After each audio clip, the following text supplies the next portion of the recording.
আমরা মাঠেও না এবং ফেসবুকেও না এমন একটি শব্দ উচ্চারিত করব না যেটা আমার কোনো মায়ের মনে কষ্ট দেয়, আমার কোনো বাবার মনে কষ্ট দেয়, কোনো ভাইয়ের মনে কষ্ট দেয়, কোনো সন্তানের মনে কষ্ট দেয়, কোনো বোনের মনে কষ্ট দেয়। আমাদেরকে মনে রাখতে হবে 2024-এর জুলাই অভ্যুত্থানের মধ্য দিয়ে আগস্ট মাসে আমরা যে বিজয়টা অর্জন করেছি, আজকে থেকে কিন্তু আমাদের সেই পথ চলা শুরু হবে যে নতুন বাংলাদেশ আমরা গড়তে চাই। আজকে অনেক প্রতিদ্বন্দ্বী প্রার্থী এখানে ছিলেন, প্রত্যেকে যার যার এজেন্ডা নিয়ে আপনাদের কাছে গেছেন, কোনো অন্যায় নাই সেটাতে।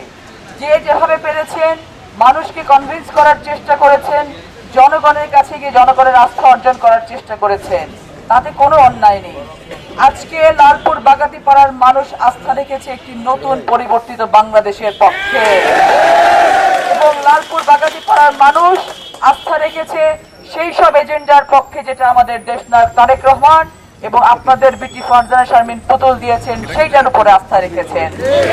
যেহেতু সেটা হয়েছে, আমি অনুরোধ করব আপনারা সকলকে কাছে ডেকে নিয়ে আন্তরিকভাবে আমাদের পথ চলা শুরু করবেন।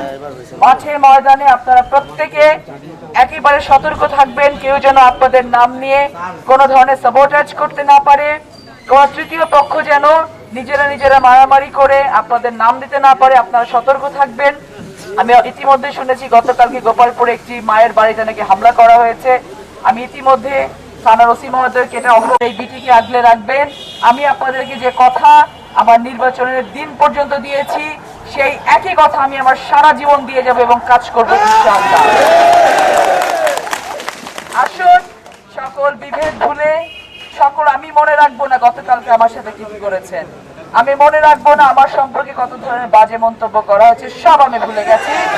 আমার মানুষগুলো, আমার ধানের শীষের মানুষগুলো সব ভুলে গেছেন। আসুন আমরা সকলে মিলে একটি উন্নত লালপুর বাগাতিপাড়া করি এবং সেই সাথে ফারজানা শারমিন পুতুল আপনার বিটিকে সেই রকম যোগ্য বানায় যিনি বাংলাদেশের পরিবর্তনের পেছনে একটি অবদান রাখেন। প্রকাশ করার ভাষাটা নেই, আমার পথটা খুব কঠিন ছিল। আল্লাহ তাআলার রহমতে আল্লাহ তাআলার কাছে কৃতজ্ঞতা জ্ঞাপন করি যে তিনি আজকে আমাকে এই সম্মানে সম্মানিত করেছেন। এই বিজয় সমগ্র লালপুর বাগাতিপাড়ার বিজয়, এই বিজয় সমগ্র বাংলাদেশের বিজয়, ধানের শীষের বিজয়। এবং যদি আরও স্পেসিফিক্যালি বলতে হয়, নারীদের জন্য এটি একটি অনেক বড় বিজয় বলে আমি মনে করি। আসলে এখন কাজ শুরু হলো সবেমাত্র, কাজ আমরা করব, কাজ করার জন্য আমরা দায়িত্ব নিয়েছি। জনগণ আস্থা রেখেছেন এবং এই আস্থাটাকে আমরা সম্মান করতে চাই, কাজ করে দিতে চাই। প্রতিশ্রুতির জায়গা থেকে বলতে চাই, অনেক প্রতিশ্রুতি দিয়েছি, সবগুলোকেই আমরা সার্থক করার জন্য কাজ করে যাব, প্রতিনিয়ত কাজ করে যাব।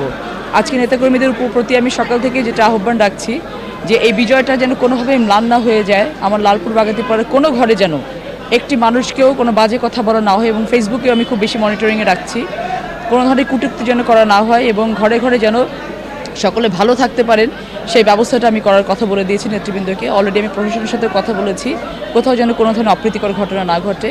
দলীয় নির্দেশ মোতাবেক আমরা কোনো বিজয় মিছিল করছি না, কোনো কিছুই করছি না।